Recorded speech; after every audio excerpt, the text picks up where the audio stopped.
Seja bem-vindo, seja bem-vinda ao canal Penal Sem Dúvida. Eu sou o professor Fábio Rodrigues.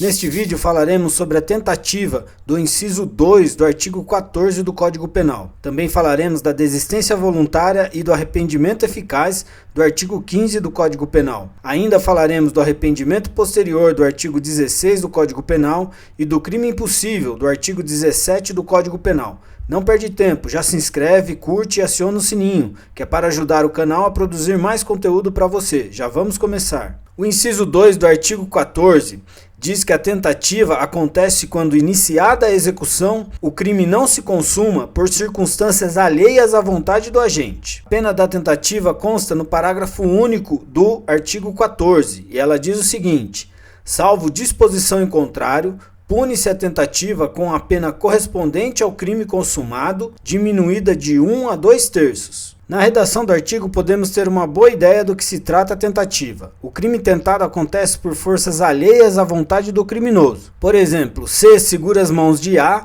que esfaqueava B com a intenção de matá-lo. A responderá pela tentativa de homicídio, porque ele não parou sozinho. Quem evitou o homicídio foi C. Essa é a conhecida tentativa imperfeita ou propriamente dita. Temos ainda os casos em que o criminoso termina a execução, consuma o delito, porém a vítima não morre. Ele não alcança o resultado. O criminoso acha que matou, mas por algum motivo a vítima não morre. E neste caso também ele responderá por tentativa de homicídio, segundo o exemplo citado. A diferença será na dosimetria da pena, que no segundo caso será maior. Esse tipo de tentativa é conhecida como tentativa perfeita ou crime falho. Observa-se que só acontece nos crimes materiais. Continuando a análise ao Código Penal, chegamos ao artigo 15, que trata da desistência voluntária e do arrependimento eficaz. Não se esquece de se inscrever, de compartilhar e acionar o sininho. É muito importante para o crescimento do canal. Clica aí, não perde tempo. O artigo 15 diz que o agente que voluntariamente desiste de prosseguir na execução ou impede que o resultado se produza, só responde pelos atos já praticados. A desistência voluntária é um tipo de tentativa onde o autor desiste voluntariamente da consumação do crime, e neste caso responde só pelos atos já praticados. A grande diferença é que a consumação não se dá por vontade do autor. Ele não quer mais o resultado desejado no início da execução. A lei fala em desistência voluntária, mas a doutrina e a jurisprudência são unânimes. Não faz diferença se o criminoso desiste porque ele quis ou porque alguém pediu para ele parar. Tanto faz se a desistência é voluntária ou espontânea. Se constatada a desistência, ele responde pelos atos praticados.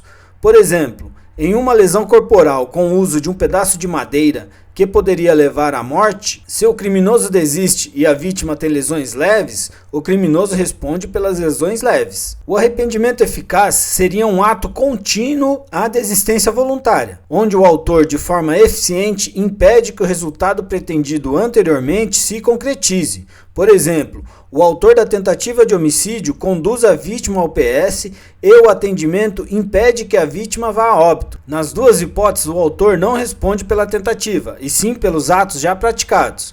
Mas se houver o resultado morte, não se aplicam os institutos.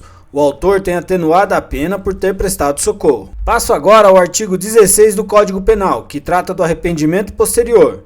Não se esquece de se inscrever, curtir e acionar o sininho. Penal Sem Dúvida é aqui.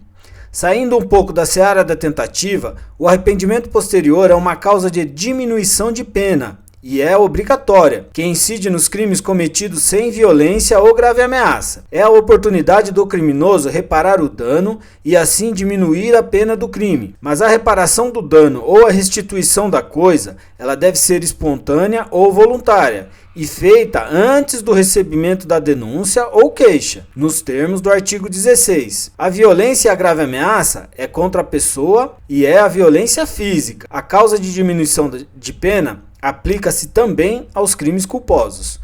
Vamos ao que diz exatamente o artigo. Artigo 16. Nos crimes cometidos sem violência ou grave ameaça à pessoa, reparado o dano ou restituída a coisa, até o recebimento da denúncia ou da queixa, por ato voluntário do agente, A pena será reduzida de 1 a 2/3. Voltando aos tipos de tentativas, chegamos ao artigo 17 do Código Penal, que trata do crime impossível. Não se esquece de se inscrever, curtir e acionar o sininho. Vamos ao que diz a lei. Crime impossível. Artigo 17. Não se pune a tentativa quando, por ineficácia absoluta do meio, ou por absoluta impropriedade do objeto, é impossível consumar-se o crime. Por ineficácia absoluta do meio ou absoluta impropriedade do objeto, tornou-se impossível a consumação do crime. Para explicar melhor cada uma das modalidades de crime impossível, vou usar exemplos.